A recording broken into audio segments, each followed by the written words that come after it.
Amém, queridos.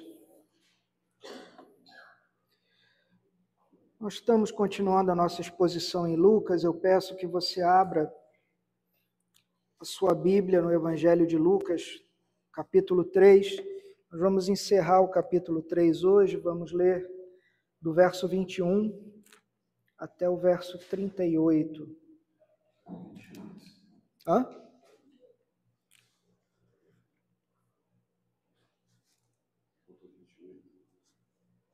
Eita, é do 21 ao 38, gente. O amado pastor digitou errado, perdoe. Lucas 3,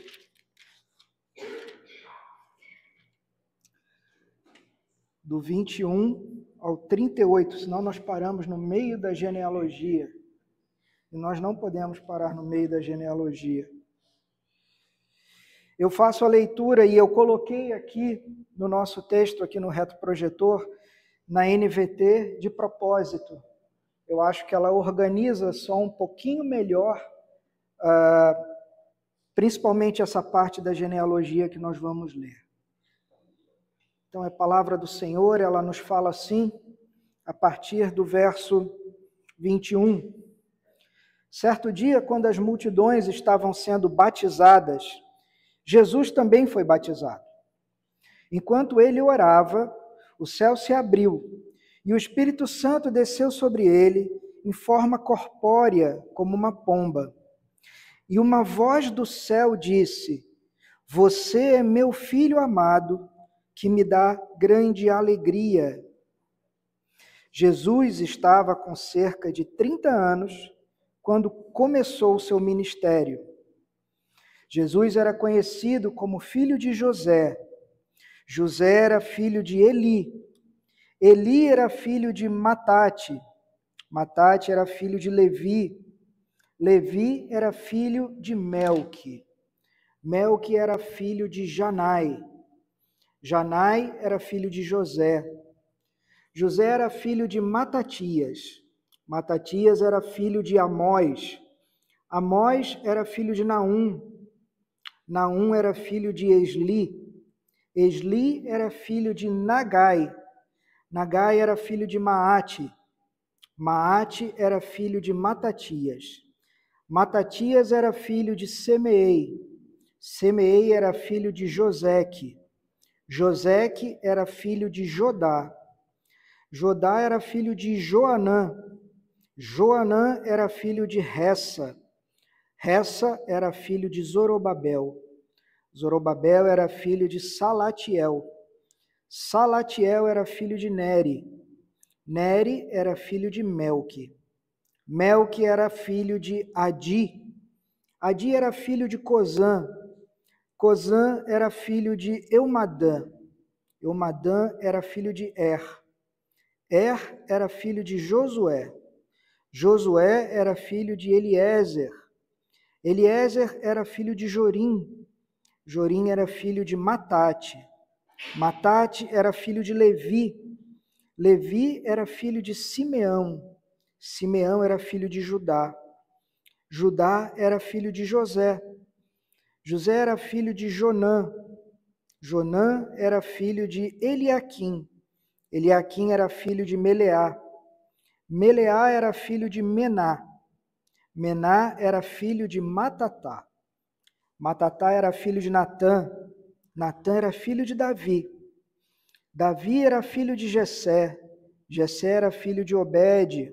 Obede era filho de Boaz. Boaz era filho de Salmão. Salmão era filho de Naasson. Naasson era filho de Aminadab. Aminadab era filho de Admim. Admim era filho de Arne. Arne era filho de Esrom. Esrom era filho de Perez. Perez era filho de Judá. Judá era filho de Jacó. Jacó era filho de Isaque. Isaque era filho de Abraão. Abraão era filho de Terá. Terá era filho de Naor. Naor era filho de Serugue. Serugue era filho de Ragaú. Ragaú era filho de Faleque. Faleque era filho de Éber. Éber era filho de Salá. Salá era filho de Cainã. Cainã era filho de Arfaxade. Arfaxade era filho de Sem. Sem era filho de Noé. Noé era filho de Lameque. Lameque era filho de Matusalém. Matusalém era filho de Enoque. Enoque era filho de Jared. Jared era filho de Maalael. Maalael era filho de Cainã. Cainã era filho de Enos. Enos era filho de Sete. Sete era filho de Adão. Adão era filho de Deus. Amém. Até aqui a nossa leitura. Eu fiz questão de ler a genealogia toda com vocês de propósito. Não pude. São muitas gerações. Aqui em Lucas são mencionados 75 pessoas, né? Mateus já faz uma genealogia um pouco diferente, a gente vai falar sobre ela. Como eu estava lendo aqui na minha Bíblia, não pude perceber a cara de cada um de vocês, mas a gente com certeza não gosta de genealogia. Mas vamos falar do batismo. Nós começamos ali, eu peço que você me acompanhe ali no verso 21 e 22. Lucas nos fala, ao ser todo o povo batizado, Jesus também foi batizado. E aconteceu que enquanto ele orava, o céu se abriu, o Espírito Santo desceu sobre ele em forma corpórea como pomba, e do céu veio uma voz que dizia, você é o meu filho amado, em você me agrado. Esse é um momento muito especial. Nós, quando falamos de batismo, creio que evangélicos como um todo, nós entendemos a importância do batismo. É uma das ordenanças que o Senhor nos deixou, o batismo, junto com a participação na ceia. E conforme nós, de doutrina batista, entendemos, a ceia é reservada para aqueles que já foram batizados. E a gente pode falar um monte de coisa sobre batismo, a gente pode falar sobre batismo de aspersão, batismo totalmente mergulhado nas águas, a gente pode falar sobre até o batismo que de vez em quando a gente vê ainda bastante na Igreja Católica, quando o sacerdote ele pega como se fosse um bastãozinho, ele molha e ele simplesmente asperge aquela água também. Inclusive, essa é uma das defesas que é feita quando, em Pentecostes, Pedro prega e alguns milhares de pessoas se convertem e são batizados. E a gente fica imaginando, como é que batizou não sei quantas mil pessoas? Será que fez uma filinha? Né? Será que mergulhou todo mundo na água? A Bíblia não nos fala sobre isso. Mas a Bíblia nos fala a respeito do batismo de Jesus. E é uma coisa interessante porque, pelo menos dentro das igrejas de orientação batista, se você chegar aqui e você falar para mim ou falar para o Beto, olha, eu quero me tornar membro da igreja, nós vamos dizer para você, então você precisa ser batizado. É claro, você já foi batizado numa outra igreja, sim, tudo isso é viável, mas a regra é, você quer fazer parte da membresia, você precisa ser batizado. E essa geralmente é uma das perguntas que vem logo na sequência. As pessoas falam, mas por quê?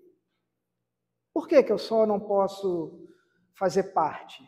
Né? Eu assino um documento, eu me sento no banquinho e eu faço parte dessa comunhão do corpo da igreja. E a resposta mais breve, simples e direta que a gente pode dar é porque Jesus fez assim. Jesus foi batizado. E como o texto que Silvia leu para a gente agora, de Mateus 28, ele nos ordena, através da grande comissão, que nós batizemos. É interessante quando você olha o texto de Mateus 28, e eu retorno a ele rapidinho, você não precisa voltar lá. Ele diz que nós devemos ir fazer discípulos de todas as nações, batizando-os em nome do Pai, do Filho e do Espírito Santo. E devemos ensinar esses novos discípulos a obedecerem a todas as ordens que o Senhor nos deu. E nos lembrarmos de que o Senhor está conosco o tempo todo, até o final dos tempos. Todos os exemplos de batismo que nós temos registrados na Escritura são batismos que pessoas se arrependeram e, após o arrependimento, elas foram batizadas. Então, nós entendemos que é necessário que aconteça essa profissão de fé, é necessário que a pessoa realmente entenda o que ela está fazendo, que ela se arrependa dos seus pecados, que a água, na verdade, é uma marca, é um símbolo, né? A gente sabe que, em momento nenhum, o fato de nós mergulharmos uma pessoa na água, aquela água não vai lavar os pecados dela. Só Cristo lava os pecados de cada um de nós. Mas a gente usa como um símbolo. E por quê? Porque o Senhor fez assim. Porque Ele disse que nós deveríamos fazer assim. Mas aí, logo na sequência, você com certeza vai me perguntar, tá, mas o Senhor não tinha pecado. O Senhor não tinha nada para se arrepender. Então, por que que o Senhor entra nas águas do Jordão quando João, seu primo, está batizando outras pessoas e ele fala, eu preciso que você me batize? Mas ele não tinha nada a confessar, ele não tinha pecado. E você pode perceber a resposta quase incrédula de João. E essa resposta está muito bem registrada lá em Mateus 3.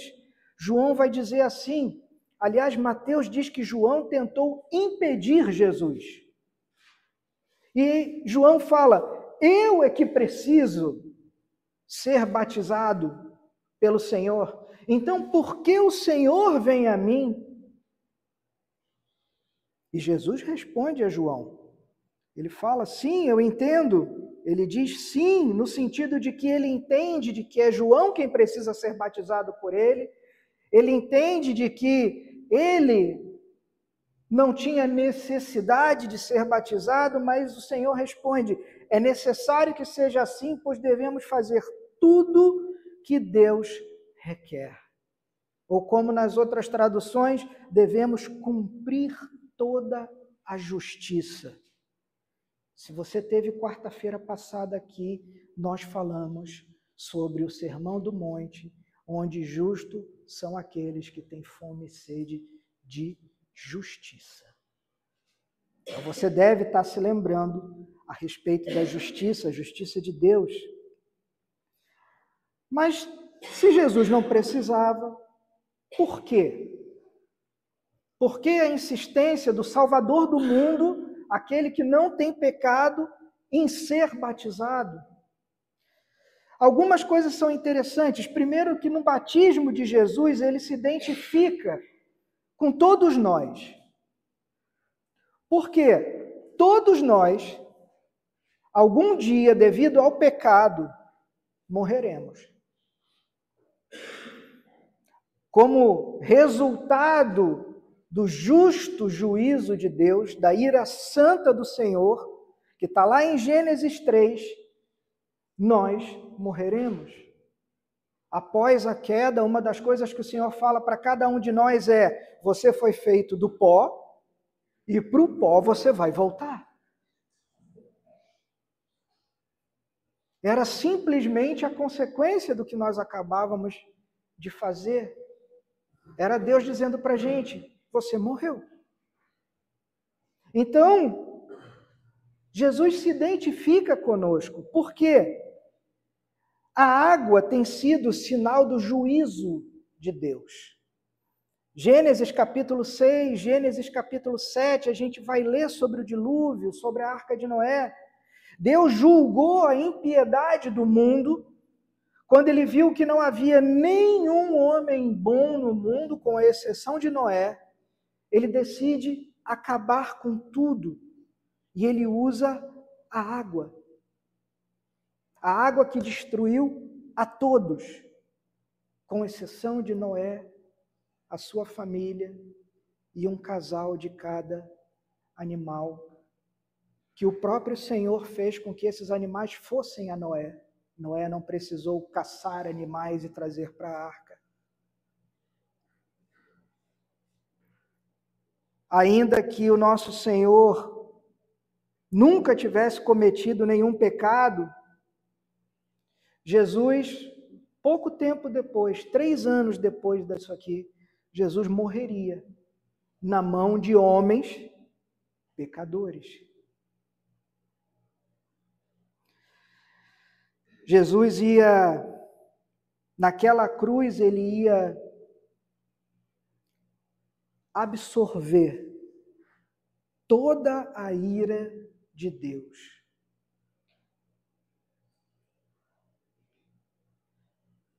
A água também, você sabe, com certeza, a água é necessária à vida. Nós não temos vida se não temos água. E falávamos isso na sexta-feira, na quinta e na sexta, quando nos encontramos lá no Paolo, e quando no café também na sexta. Antes de haver luz, o Espírito de Deus pairava sobre as águas. Gênesis 1.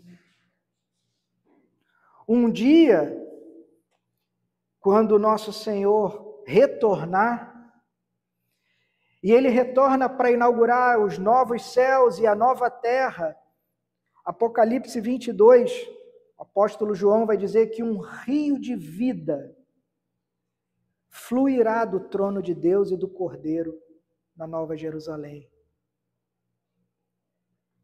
O batismo, ele é um sinal externo. A gente já comentou que o batismo não é algo mágico, não é porque fui batizado que sou salvo. Não.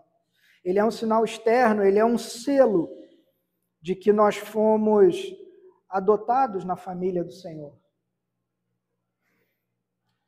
É possível que existam pessoas que fizeram falsas profissões de fé e foram batizados sem ser convertidos? Sim, é possível. Só o Senhor conhece os corações de todos. Mas o batismo, ele é essa marca. O batismo é, assim, eu arrisco dizer, muito parecido com o casamento. E eu já comentei isso, a igreja não casa ninguém. Sacerdote nenhum, de religião nenhuma, casa ninguém. O Estado é quem casa.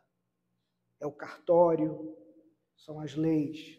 Nós abençoamos, nós comemoramos, nós fazemos uma festa, nós celebramos, nós damos uma palavra, nós falamos aos noivos a respeito do compromisso, da aliança, da importância do casamento.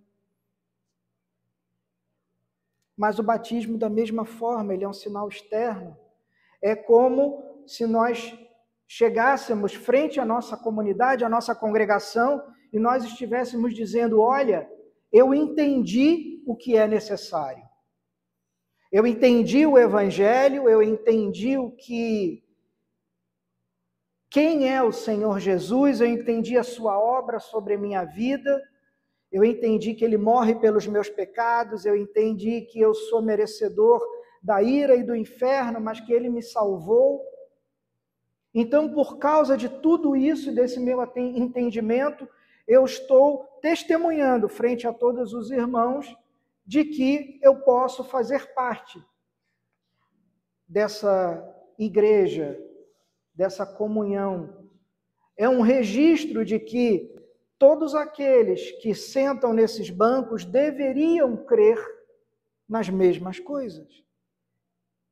Mark Dever vai dizer naquele livro dele, 9 Marcas de uma Igreja Saudável, que a parte mais importante de uma igreja é a porta de entrada. É a porta que nós deveríamos guardar com mais cuidado. E é por isso que nós, de orientação, de doutrina batista, dizemos que para que a pessoa faça parte da membresia, essa pessoa precisa ser batizada, e para ser batizada precisa entender o que é a profissão de fé. Uma outra coisa que nós vemos no texto de Lucas é a presença, a confirmação da Santíssima Trindade. Ali nós vemos Pai, Filho e Espírito Santo. No batismo de Jesus, as 3 pessoas estão juntas. Ninguém tem como entender errado a mensagem que é falada do céu. Quando Deus diz, você é o meu filho amado, em você me agrado, não tem como entender de outra maneira.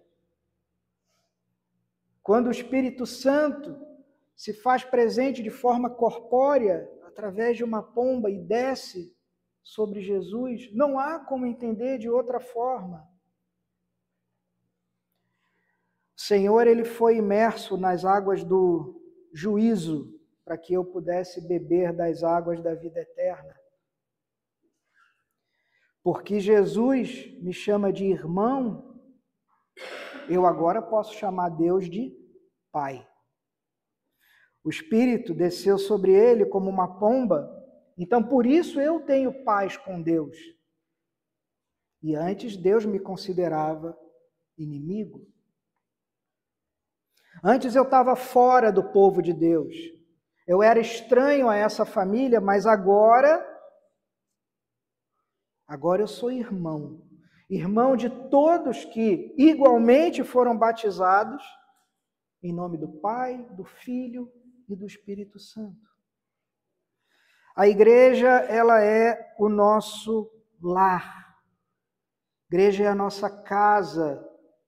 Semana passada falei, conversando aqui com o irmão, que a igreja é a nossa segunda casa.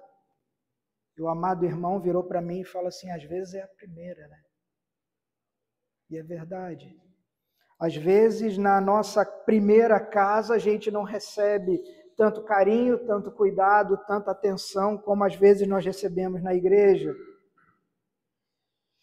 Mesmo sendo um lugar de discordâncias, às vezes é um lugar de disputas, é um lugar onde a gente ajuda uns aos outros a lembrar que, como Paulo fala lá em Efésios 4, nós temos um só Senhor, uma só fé, um só batismo. O Senhor nos deu a grande comissão, esse texto de Mateus 28, que a Silvia leu para nós, para que a gente seguisse exatamente os passos de João Batista. Ou seja, eu preciso chamar outras pessoas ao arrependimento. E enquanto eu chamo essas pessoas ao arrependimento, eu aponto para elas Jesus Cristo, que é o Cordeiro de Deus que tira o pecado do mundo. Nós batizamos para que eles sempre saibam que Deus os ama, Deus se agrada deles, porque agora, com essa marca da entrada nessa comunidade, agora eles pertencem a Cristo. É uma troca, porque antes nós éramos filhos da ira, como Paulo fala. Antes nós éramos escravos do pecado. O que significa isso? Significa que eu não podia fazer nada a não ser pecar. Tudo que eu fazia era motivado pelo pecado dentro de mim. Aí eu sou alcançado pelo Espírito Santo, através de um chamado irresistível da obra do Evangelho. Eu escuto a palavra do Evangelho, o Espírito Santo muda o meu coração, eu sou transformado, e por causa dessa transformação, eu me torno parte da igreja.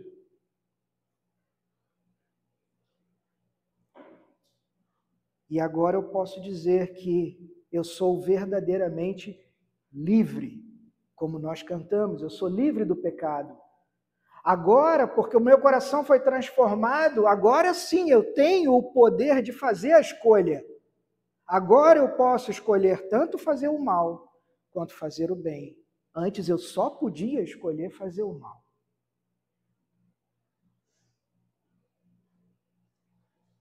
Vai chegar um momento onde nós só vamos conseguir escolher fazer o bem, onde todo o pecado vai ser removido de nós. Nós vamos estar na presença do nosso Senhor, num mundo que também foi redimido, também foi limpo do pecado, e que agora a gente vai conseguir voltar àquele plano original do Senhor, o plano do jardim, onde a gente tinha comunhão com Ele, a gente andava ao lado dEle. Esse é o plano de Deus. No nosso texto, depois nós vamos do verso 23 até o verso 38, com essa genealogia.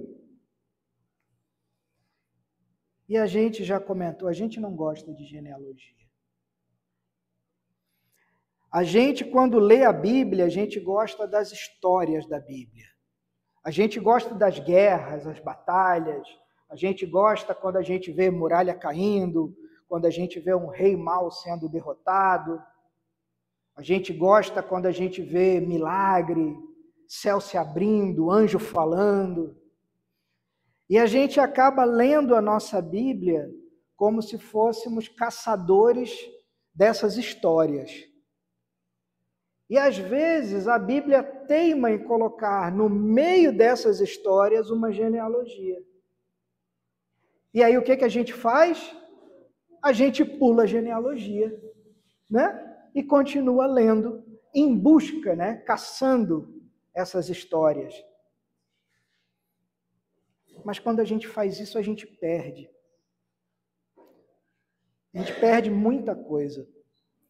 A gente deve ler a Bíblia entendendo que ela tem conexão com ela mesma.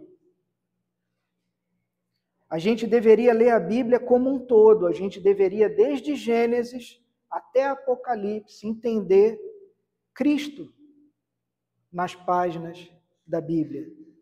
Ah, mas tem Cristo em Gênesis? Tem. Tem Êxodo? Tem. Levítico? Tem. Tem Cristo em todos os livros, em todos os capítulos da Bíblia.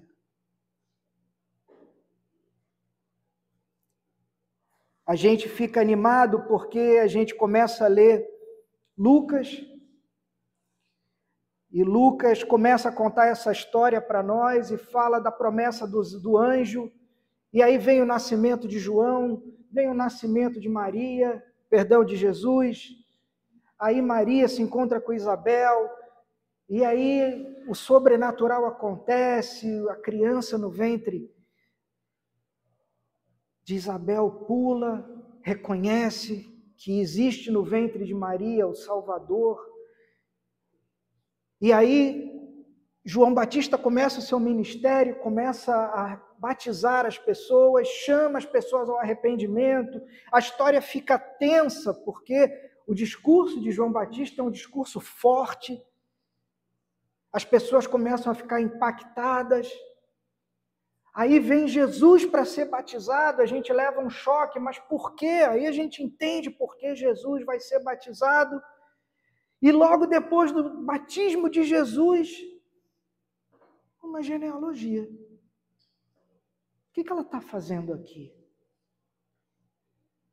Mateus faz essa mesma genealogia no capítulo 1. Mateus 1 começa com uma genealogia. Mas Mateus está escrevendo a judeus.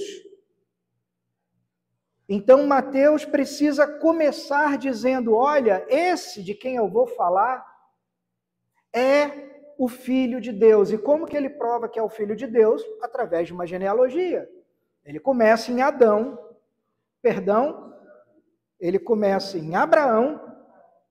Ele não começa em Adão, ele começa em Abraão e vai de Abraão até Jesus. Lucas faz ao contrário. Por que a genealogia está ao contrário? Por que Lucas começa em Jesus? E vai, na verdade, não até Abraão, vai até Adão. E logo depois, quando você vira a página da sua Bíblia, você entra no capítulo 4, quando Jesus é levado ao deserto para ser provado. Poxa, mas o que isso tem a ver? Depois de um momento tão importante, tão marcante, vem a genealogia. E aí, depois da genealogia, o Senhor é levado ao deserto. E a gente já sabe o que vai acontecer no deserto. O Senhor é levado para ser tentado por Satanás. Essa genealogia que está de cabeça para baixo, o que ela está fazendo? O batismo de Jesus vai terminar com Deus dizendo: esse é o meu filho amado que me dá prazer. A genealogia de Lucas vai terminar com o primeiro Adão. O que Lucas está fazendo aqui, Lucas está dizendo: olha, nós estamos de novo diante da criação de Deus. A criação de Deus está sendo recriada. O jardim do Éden está sendo trazido para cá de novo. A cena da criação está sendo repetida, é como se fosse o Gênesis do Novo Testamento. E a gente tem o primeiro Adão e Jesus, que é o último Adão. E na sequência, o deserto.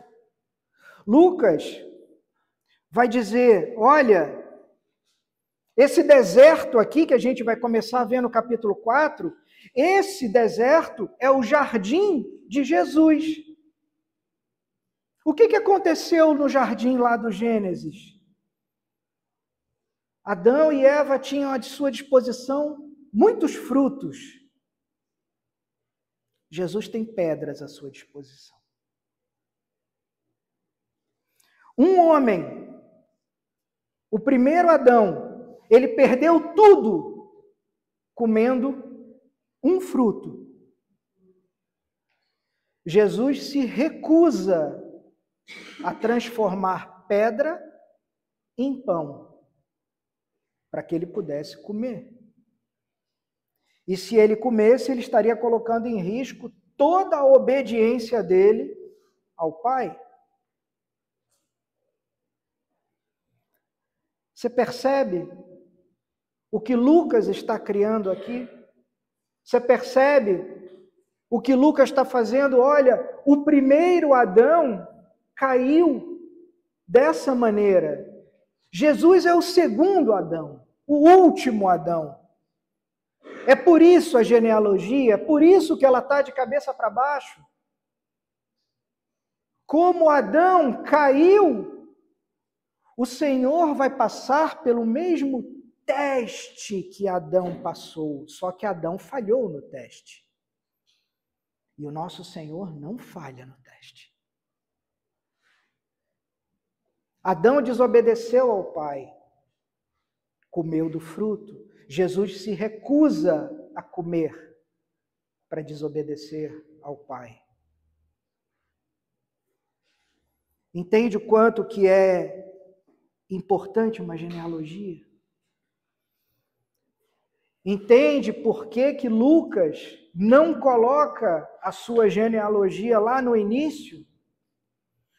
Lucas está falando a gentios, a gregos, gente que não conhecia a história de Israel, que não sabia a importância de uma genealogia. Para um judeu você diz: eu sou o Rodrigo, ele vai falar: filho de quem? Interessava saber qual era a minha linhagem, qual a minha família, de onde eu vim. Para um gentio, para um grego não interessa. Mas Lucas lembra a esses irmãos que estão lendo esse texto Lucas lembra a Teófilo, que é quem recebe essa carta, de que, olha, aconteceu lá atrás, um jardim, e esse jardim está se repetindo aqui. Ele está fazendo um paralelo entre o primeiro e o último Adão. E ele está mostrando que Jesus é a promessa do Pai. Queridos, eu posso estar me tornando até chato de falar a mesma coisa sempre, mas a gente não vai aumentar nossa compreensão da Bíblia com 10 minutos de leitura por dia. Porque com 10 minutos de leitura por dia, você pula a genealogia buscando uma história mais legal. E muitas vezes você vai interpretar a história de uma maneira errada. Você vai ler uma parábola como a do filho pródigo e você vai dizer que você é o filho pródigo.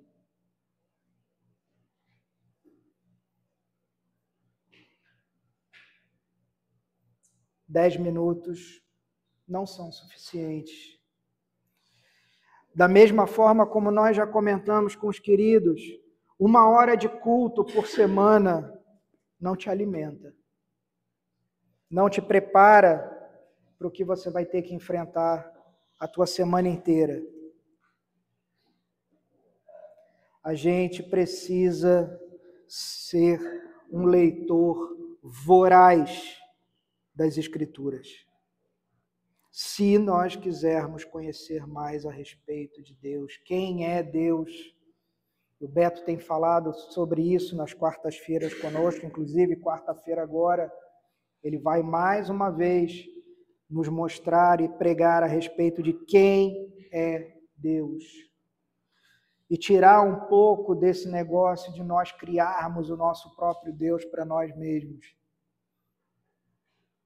Porque a gente cria um Deus legal, gente boa, um Deus paz e amor, um Deus que tudo faz para agradar a nossa vontade.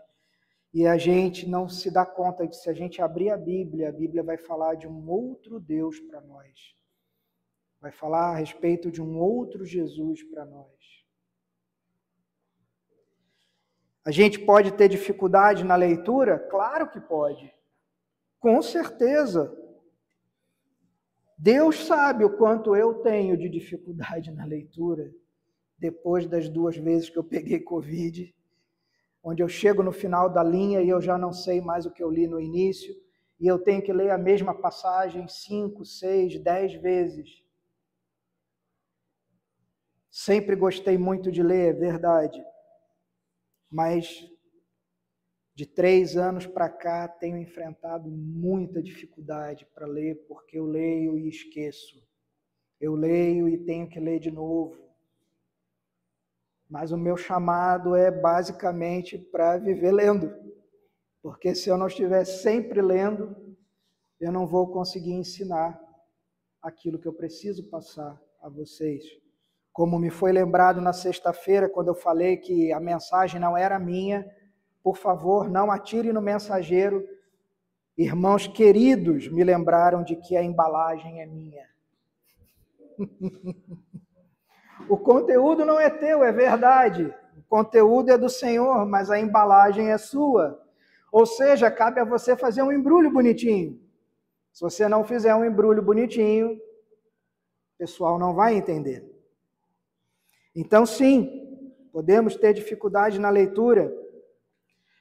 O problema, ou na verdade a solução, é que o nosso amor pela Escritura, ele tem que ser maior do que a nossa dificuldade. A gente tem que ter um troço chamado disciplina. A gente tem que ter um troço chamado dedicação. Como um professor de física me lembrou quando a época do meu pré-vestibular, ele dizia: vocês gostam de pegar onda? Sim, gostamos. Pois é, um bando de abobado, fica lá, passa por cima da onda, fica lá vencendo a arrebentação para pegar uma onda e voltar para cá. Aí acaba? Não, vocês ficam tudo de novo tentando passar 20 ondas para o lado de lá para pegar uma onda para cá. E vocês fazem isso das 6 da manhã até as 7 da noite, se deixarem. Mas nós éramos incapazes de abrir o livro de física para estudar uma hora que fosse. Não era falta de tempo, era falta de disciplina. Era falta de esforço. Porque eu tenho dificuldade, então eu preciso me esforçar mais. Não tem jeito. Ou isso, ou eu desisto do meu chamado. Nosso amor pela Escritura tem que ser maior. Nossa disciplina, nossa dedicação tem que ser maior do que as nossas dificuldades. E mais uma vez eu faço a vocês a mesma pergunta: quanto tempo você tem dedicado à leitura da tua Bíblia? Ou você só tem trazido ela para passear no domingo? A gente precisa se dedicar. Nós damos ao Senhor muito pouco. Para alguém que nos deu a vida, a salvação, a eternidade, alguém que nos livrou da condenação do inferno, nós damos muito pouco a Ele. Nós damos 1 hora por semana, uma Bíblia empoeirada durante a semana, e às vezes essa 1 hora que nós damos acontece entre bocejos, essa 1 hora acontece entre olhos fechados, entre suspiros, entre olhos que falam assim: ah, tá de brincadeira que ele vai ler essa genealogia inteira.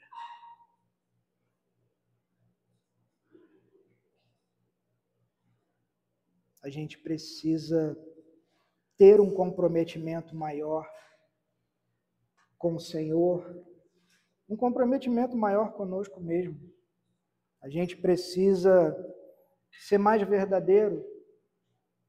E de novo, vou repetir, você pode me chamar de chato. Se você se chama de cristão, tua vida precisa ser diferente. Não diferente da sua vida como ela é agora, não cabe a mim fazer esse tipo de julgamento. Sua vida precisa ser diferente da vida das pessoas que estão lá fora. E isso tem que ser um termômetro para você. Quando alguém disser: poxa, eu gosto de tal coisa, abre o olho, porque fatalmente tal coisa não é legal para a gente. Caminhar com o Senhor vai levar com que a gente perca algumas amizades.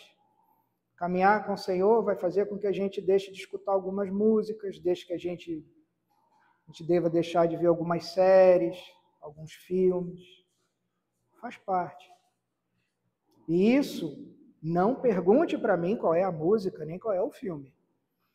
Isso é uma obra do Espírito no seu coração.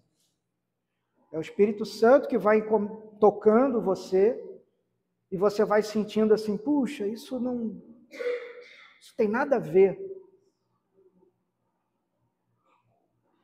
Que a gente tenha realmente uma mudança de vida, que a gente clame ao Senhor para que Ele tenha misericórdia de nós e que, ao voltar, Ele nos encontre pronto.